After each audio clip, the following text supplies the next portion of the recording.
पता है, इस दुनिया में कई सारी ऐसी जगहें हैं जो बाहर से बहुत सुंदर दिखती हैं, लेकिन अंदर से वो नॉर्मल नहीं होती है। उनके पीछे एक श्राप की स्टोरी होती है, एक ऐसी स्टोरी जिसकी वजह से उस जगह पर जो भी जाता है वो वापस कभी नहीं आता है। आज की कहानी एक ऐसे ही हॉन्टेड लेक हाउस की है, जिसमें एक ऑर्डिनरी इंसान अपने बोरिंग लाइफ से ब्रेक लेने के लिए लेक हाउस पर जाता है, और उसके साथ जो होता है वो जानने के बाद आपके होश उड़ जाएंगे। लेकिन उससे पहले, हेलो गाइस, मेरा नाम है अविनाश कुमार और आप हॉरर स्टोरीज।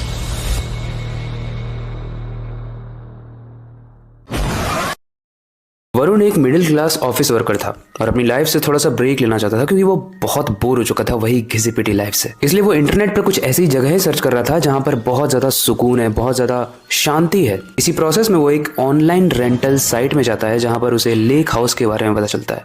वो लेक हाउस उस केओटिक और शोर शराबे वाले शहर से बहुत ज्यादा दूर था, एकदम आखिर में था, और यही चीज उस लोकेशन को परफेक्ट बना दी थी वरुण के लिए। शहर से दूर एक खूबसूरत लेक के पास। रिव्यूज में वरुण ने जब पढ़ा तो उसमें यह भी लिखा था कि ये जगह नेचर में रिलैक्स करने के लिए वन ऑफ द बेस्ट जगह है। अब वरुण निकलता है और फ्राइडे इवनिंग को वहां पे पहुंच जाता है। लेक हाउस पुराना था, लेकिन सुंदर और पीसफुल लग रहा था। लेकिन अजीब बात यह थी कि जब वरुण उस हाउस के पास पहुंचा, उस लेक हाउस के पास पहुंचा, तो वहां का जो केयर टेकर था वो बस एक ही चीज बोलता है, रात में लेक के पास मत जाना। वरुण इस बार पूरे एंजॉयमेंट के मूड में था। वो अपनी लाइफ से ब्रेक लेना चाहता था, तो सारे ही ज्ञान से भी ब्रेक लेना चाहता था। उसने उस केयर टेकर की बात को इग्नोर किया और अपने वीकेंड को एंजॉय करने लगा। रात को डिनर के बाद वरुण लेक के पास बैठकर व्यू को एंजॉय कर रहा था। तभी उसने पानी में एक अजीब सी हलचल देखी, जैसे पानी के नीचे से कुछ ऊपर उठने की कोशिश कर रहा हो। और जब वरुण वहां पर ध्यान से देखने लगा तो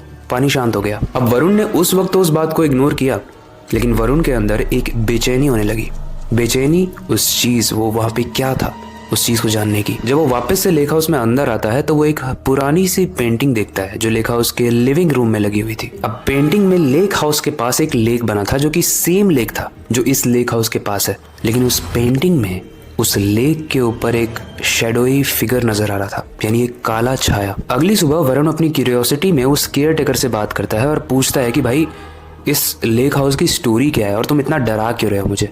वो केयर टेकर धीमी आवाज में कहता है, साहब जी, ये लेक हाउस एक कपल का हुआ करता था। लेक के पास एक दिन उनकी बेटी की डूबकर मृत्यु हो गई, और तभी से ये लेक और ये लेक हाउस दोनों ही श्रापित है। यहाँ के लोकल्स कहते हैं कि जो भी लोग उस लेक के पास रात में जाते हैं, वहां से वापस आना उन लोगों का मुश्किल हो जाता है। लेकिन वो केयर टेकर एक बात कहता है कि मुझे पता है आप मेरे मना करने पर रुकोगे तो नहीं, क्योंकि आपने पहले भी मेरी वार्निंग इग्नोर की है, जो कि वरुण ने की हुई थी। बट आप एक चीज का ध्यान रखना, अगर आप रात में जाते भी हो लेक के पास तो लाइट जलती रहनी चाहिए। वरुण ये सब सुपरस्टिशन समझ के इन चीज को अगेन इग्नोर कर देता है, जो कि ऑलरेडी केयर टेकर एक्सपेक्ट कर रहा था। और उसी रात वरुण उस लेक के पास जाने की सोचता है, स्पेसिफिकली उस लोकेशन पर जहां पर उनकी बेटी की डूबकर मृत्यु हुई थी, क्योंकि वो इस चीज को प्रूव करना चाहता है कि भाई ऐसा कुछ नहीं है, क्योंकि वहां पे व्यू ही बहुत अच्छा था।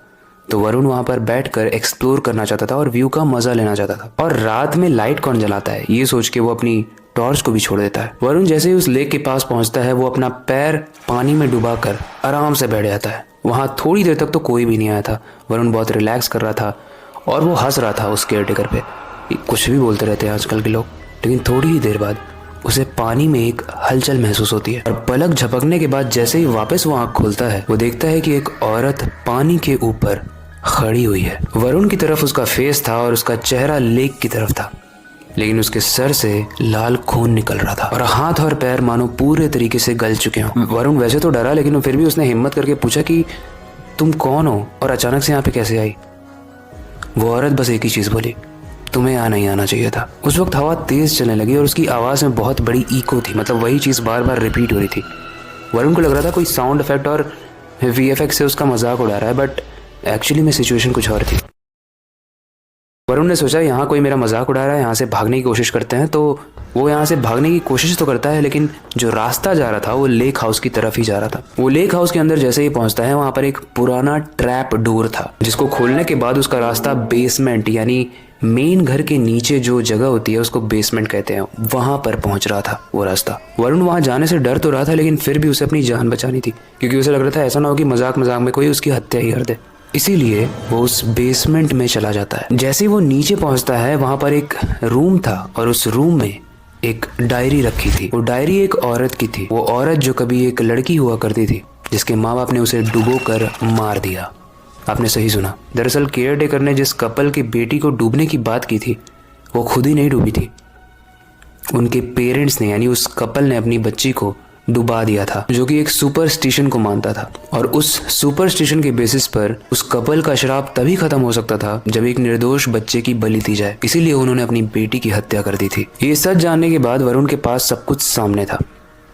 वरुण समझ चुका था कि ये सब कोई VFX और साउंड इफेक्ट नहीं था, ये एक रियल स्टोरी है। एक रियल स्टोरी है कि कैसे एक बच्चे को तंग करके मार दिया गया, उसे प्रताड़ित किया गया just on the basis of superstition. और यही रीज़न है कि आज भी उस बच्ची की आत्मा वहाँ पर लोगों से बदला लेती है, क्योंकि किसी ने भी उसके चिल्लाने के बाद हेल्प नहीं किया था, तो आज वो लोगों को मौका देती है चिल्लाने का। लेकिन जब तक वरुण इस चीज़ को समझा था बहुत लेट हो चुकी थी। कुछ घंटों के बाद जब केयर टेकर उस बेसमेंट में आता है वरुण को ढूंढते हुए, तो वो सीन देखकर उसकी रूह कांप जाती है। वरुण का सर धड़ से अलग था, उसके सारे अपेंडेजेस मतलब हाथ पैर सब कुछ कटा हुआ था। बेसिकली वरुण मर चुका था। और उस डायरी में एक और पन्ना था जिसमें नई एंट्री हुई थी, और उस डायरी में लिखा था, अब और कोई यहाँ नहीं आएगा, ये लेक सिर्फ मेरा है। गाइज, ऐसी स्टोरीज सिर्फ स्टोरीज ही नहीं होती हैं, ऐसी बहुत सारी जगहें हैं भारत में, वर्ल्ड में, जहाँ पर कुछ ना कुछ उनकी बैक स्टोरीज है प्रताड़ित करने की। और ऐसी जगहों पर हमें मजाक या एंटरटेनमेंट पर्पज से नहीं जाना चाहिए, पीसफुल पर्पज से गया था वो, पीस में चला गया। वेल, आई होप आपको ये स्टोरी अच्छी लगी होगी। इससे रिलेटेड कोई फीडबैक है तो आप कमेंट सेक्शन में बता सकते हो। बाकी वक्त आ चुका है इस स्टोरी को एंड करने का और नई सुपर इंटरेस्टिंग स्टोरी पर काम शुरू करने का। लेकिन जाने से पहले मैं बस एक ही चीज़ कहना चाहूँगा, अपनी क्यूरियोसिटी को डाई मत होने देना, नई चीज़ें सीखते रहना, अपने बेड के नीचे और खिड़की के बाहर ज़रूर देख लेना। मिलते हैं अगली वीडियो में।